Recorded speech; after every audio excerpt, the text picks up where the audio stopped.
This is a decisive punch of Bunyanul Marsus. Nara Takbir!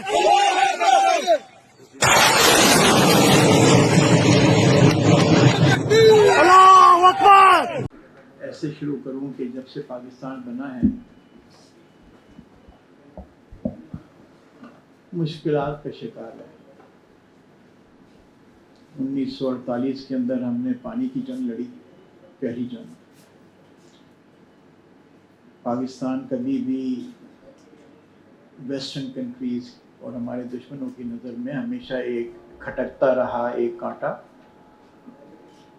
اور یہ 77 سال کے بعد تک بھی اس میں اضافہ ہی ہوا پاکستان کے خلاف محاذ پہ۔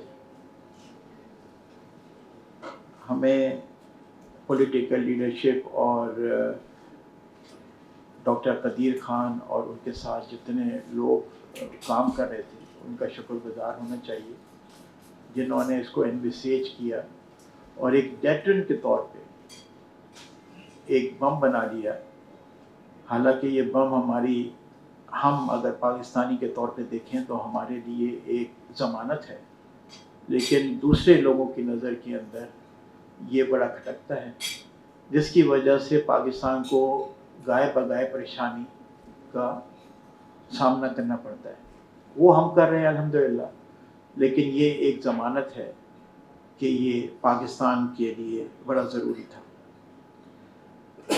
اگر آپ پاکستان کی حالیہ جنگ کو دیکھیں تو میری نظر کے اندر قرآن میں تو ہم نے پڑھا، جنگ بدر کا ذکر ہے، اللہ نے خود فرمایا کہ میں نے 5000 فرشتے بھیجے اور نصرت عطا کی مسلمانوں کو۔ تو آپ ویژولائز کر سکتے ہیں کہ کیسے ہوگا، 313، 2 گھوڑے، تلواریں کچھ، لاٹھی ڈنڈے، اور اس کے تحت جذبہ ایمانی کے تحت یہ ہوا۔ اس جنگ میں اگر آپ یہ دیکھیں تو طاقت کا توازن بھی تقریباً اتنا ہی تھا۔ جو ٹیکنالوجی ان کے پاس تھی وہ ہمارے سے بہتر تھی، بڑے لیٹسٹ چیزیں تھیں۔ جو آرسنل کا ان کے پاس ذخیرہ تھا وہ ہمارے سے زیادہ تھا۔ فوج کی تعداد، ایکوپمنٹ کی تعداد آپ میرے سے زیادہ بہتر جانتے ہیں کہ پاکستان کے نمبروں سے بڑی زیادہ تھی، لیکن یہ اللہ کی طرف سے، میں تو سمجھتا ہوں کہ فرشتوں کی مدد سے پاکستان کو اللہ میاں نے نصرت دلوائی، اور ہماری افواج نے بہت سر فرق کیا ہے جب مسلمان لڑتا ہے اور جب نان مسلم لڑتے ہیں۔ فرق صرف ایک چیز کا ہے، وہ جذبہ ہے کہ میں شہید ہوں گا تو جنت میں جاؤں گا۔ یہ ایک ایسی سر جو آدمی اپنے زندگی، جو کہ سب سے قیمتی ترین دنیا میں جو چیز ہے وہ آدمی کی اپنی زندگی ہے، اور میں اگر اپنی زندگی دینے کو تیار ہوں تو آگے والا میرے سے مقابلہ نہیں کر سکتا۔ سر اصل میں بات یہ ہے کہ ہمارے آباء و اجداد نے یہ ملک تو بنایا، لیکن ہم اس کو صحیح طور پہ طریقے سے سنبھال نہیں پا رہے۔ حالات و واقعات سب کے سامنے ہیں۔ سر جیسے جیسے وقت گزر رہا ہے ویسے ویسے جو ٹریڈیشنل جنگ ہے اس سے فوکس ہٹ رہا ہے، اور جو اب جنگ لڑی جا رہی ہے وہ جو وارفیئر، جو کہتے ہیں کہ 5th وارفیئر جنریشن کی یہ لڑائی ہے، یہ سر اکانومی پر ہے۔ اب جو سبجوگیشن ہے، اگر یہ کچھ حالیہ واقعات کو اگر 5-6 سال یا 1 سال کے اندر یہ جو اسرائیل نے حملے کیے اور لبنان اور اس شام اور اس طریقے کے غزہ، اگر ان ایگزامپلس کو اگر چھوڑ دیں تو آپ یہ دیکھیں جو سبجوگیشن ہے وہ اکنامک سبجوگیشن ہے۔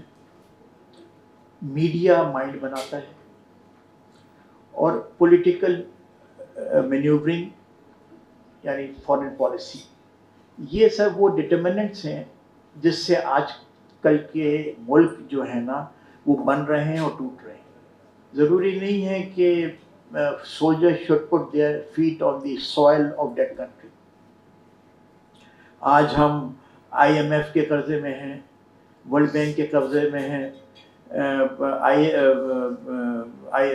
اپنا ایشین ڈیولپمنٹ بینک کے قرضوں میں ہیں. سر یہ قرضے مفت میں تو نہیں ملتے, اور آپ پوری دنیا کے اگر ایگزامپلس کو دیکھیں جہاں جہاں یہ پروگرامز گئے ہیں وہاں وہاں سورینٹی کمپرومائز ہوئی ہے. تو ہمیں جتنی جلد ہو سکے ہمیں اپنی معاشی پالیسیز کو اس طریقے سے بنانا چاہیے کہ جلد سے جلد ہمیں چھٹکارا, تو پرائم منسٹر بھی کہتے ہیں کہ ہمیں جلد سے جلد چھٹکارا حاصل کرنا چاہیے ان پالیسیز کے ساتھ. دوسرا سر جو میں یہ سمجھتا ہوں کہ اس پالیسیز کیا ہونی چاہیے, تو sir internally we should have a inclusive approach rather than a exclusive approach. اگر ہم تمام لوگوں کو ساتھ لے کر چلیں, ہر آدمی کی ایگریمنٹ ہوتی ہیں سر, ٹیبل پہ بیٹھیں گے تو کوئی نہ کوئی سلوشن نکل آئے گا. اگر ہم صرف اور صرف فورس کا استعمال کریں گے تو پوری دنیا میں سر آج تک جو کوئی کہیں بھی مسئلے ریزالو ہوئے ہیں وہ ٹیبل پہ بیٹھ کے ہوئے ہیں سر, چاہے وہ آئی لینڈ کا ہو, چاہے وہ